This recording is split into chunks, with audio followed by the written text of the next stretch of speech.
to go ahead and work with the quarters of the cow.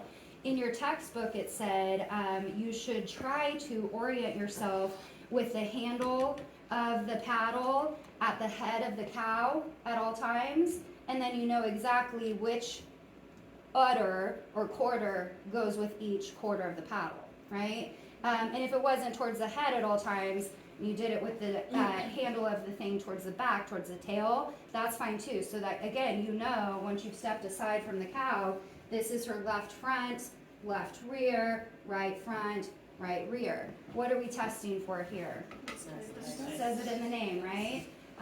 Now, we can pass this around and you guys can kind of look.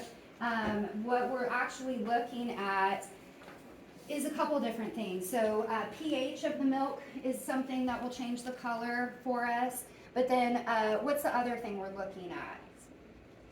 The somatic cell count, right? And it's interesting just looking at the milk here. And again, we didn't have a perfectly brand new container, but hopefully there was only water ever in that water bottle, right? You can kind of see, and yeah, it's been sitting out for a while, but you can kind of just see stuff in the milk. If you guys wanted to just kind of look, it almost looks like dust particles maybe.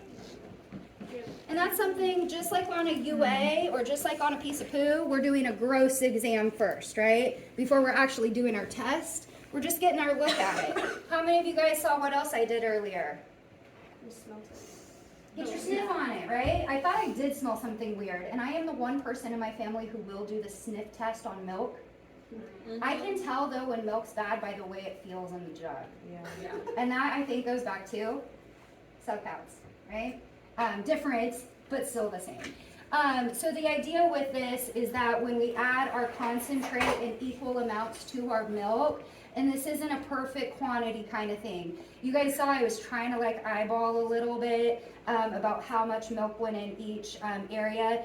Those of you who milked, you could understand how 1 or 2 squirts would fill the tiniest circle in there, and that's all you really need. And then you'll do just a couple drops of this in an equal enough amount. Now, one thing we're looking for is color change. That's going to be your pH, but then also how it coagulates or thickens, whether or not it remains total liquid, whether or not it becomes slightly gelatinous, or if it's full-on jelly slime like my daughter plays with, right? And so with that, as I pass this around, you guys can kind of see down here, it gives you the description of what it kind of looks like and what we would categorize it as far as negative, a trace, a weak positive, a moderate positive, etc. But it also gives you the description of what happens to the liquid after the fact and an estimated cell count number. So if you want, you guys can kind of pass that around. Courtney went ahead, the kit comes with this concentrate, an empty bottle that you add with water, and a little bit of concentrate, and the paddle. So we've already got this mix, and we're not using a whole lot at all. We're just gonna add in equal amounts-ish. I'm just kind of gonna go about half of what I'm trying to squirt it until my milk moves over about halfway, if that makes sense. It's not a perfect thing, guys. It's not a perfect thing. But about half and half-ish, equal amounts. And then you just kind of gently swirl it. And really, you can kind of tell right off the bat if it's going to mix up nicely or not.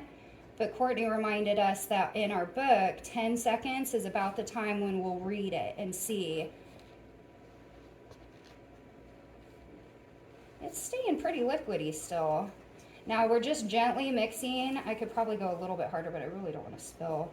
This one, it doesn't look like it's mixed quite that well. This one looks darker to me. Is that just me? No, it does. But again, we have no way of saying whose cow this was or which udder or porter we were working with. But you can see how this could be very helpful, standing by the cow. Now, if you guys want to, you can kind of come back and do this back and forth and just kind of see that it is still pretty liquidy. There's no clumps. There's no gel formation. It's still pretty liquidy. And if you want, you can totally handle it too. But I would probably call that a negative. According to our number 1, liquid remains liquid.